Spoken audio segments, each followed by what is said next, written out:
किसान और आलसी बेटे। बहुत समय पहले की बात है। चकलासी नाम के गांव में एक किसान रहता था। वह बहुत मेहनत करता था। उसने मेहनत करके बहुत सारी संपत्ति बना ली थी। उसके पास बड़े बड़े खेत थे। परंतु फिर भी वह दुखी रहा करता था, क्योंकि उसके तीनों बेटे बहुत आलसी थे। उसके बेटे इतने आलसी थे कि वह किसान की कभी भी कोई मदद नहीं करते थे और सारा सारा दिन सोते ही रहते थे। इस वजह से किसान हमेशा दुखी रहा करता था। वह हमेशा यही सोचता रहता था कि मैं तो अब बूढ़ा हो चुका हूँ। मेरी जिंदगी का कोई भरोसा नहीं है। कब क्या हो जाए कह नहीं सकते। परंतु मेरे जाने के बाद मेरी संपत्ति का क्या होगा, क्योंकि मेरे तीनों बेटों में एक भी बेटा ऐसा नहीं है जो मेहनत करता हो। वह तीनों बस दिन भर सोते रहते हैं। इसी बात की किसान को हमेशा चिंता लगी रहती है। थोड़े दिन बाद किसान इसी चिंता के कारण बीमार रहने लगा और एक दिन किसान बहुत बीमार हो गया। तब उसके बेटों ने डॉक्टर को बुलाया।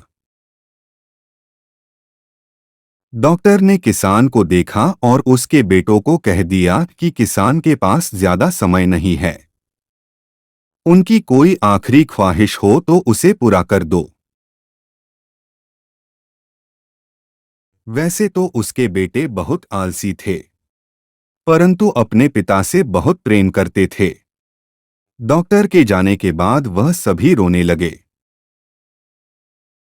किसान अपने बेटों को दुखी देखकर पिघल गया और कहने लगा, चिंता मत करो बच्चों, मैं स्वर्ग से तुम्हारी रक्षा करूंगा और मैंने खेत में सारा धन गाड़ रखा है।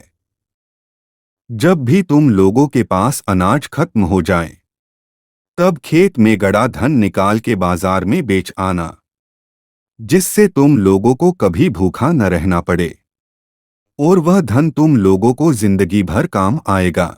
कुछ दिन बाद किसान की मृत्यु हो गई। किसान की मृत्यु के बाद उसके बेटों को बहुत दुख हुआ और कई दिनों तक किसान की कमाई से उन लोगों का गुजारा होता रहा। परंतु धीरे धीरे किसान की कमाई खत्म हो गई और घर में अनाज भी खत्म होते जा रहा था। तब उन्हें किसान की बात याद आई कि पिताजी ने खेत में धन गाड़ रखा है, जिससे हम आराम से रहेंगे। और यह बात याद आते ही किसान के बेटों ने सारा खेत जोतकर देख लिया, परंतु उन्हें धन नहीं मिला। तो किसान के बेटे बहुत दुखी हुए और सोचने लगे कि पिताजी ने हमसे झूठ क्यों बोला। हमने तो सारा खेत जोत दिया, पर खेत में धन नहीं है। अब हम आगे क्या करेंगे, कैसे जिएंगे? कुछ भी समझ नहीं आ रहा था और किसान के बेटे दुखी रहने लगे।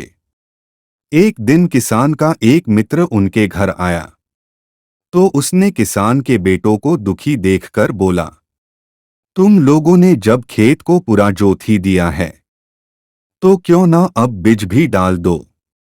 यह बात सुनते ही तीनों तैयार हो गए और खेत में बुआई कर दी और इंतजार करने लगे। उस साल बारिश भी अच्छी हुई और एक दिन उन्होंने हवा में लहराते हुए अपनी फसल को देखकर उनकी आंखें फटी की फटी रह गई और वह समझ गए कि पिताजी किस धन की बात कर रहे थे। उस दिन से उन्होंने आलस छोड़कर मेहनत करना चालू कर दिया और सुख से रहने लगे। शिक्षा। आलस इंसान को बर्बाद कर देता है।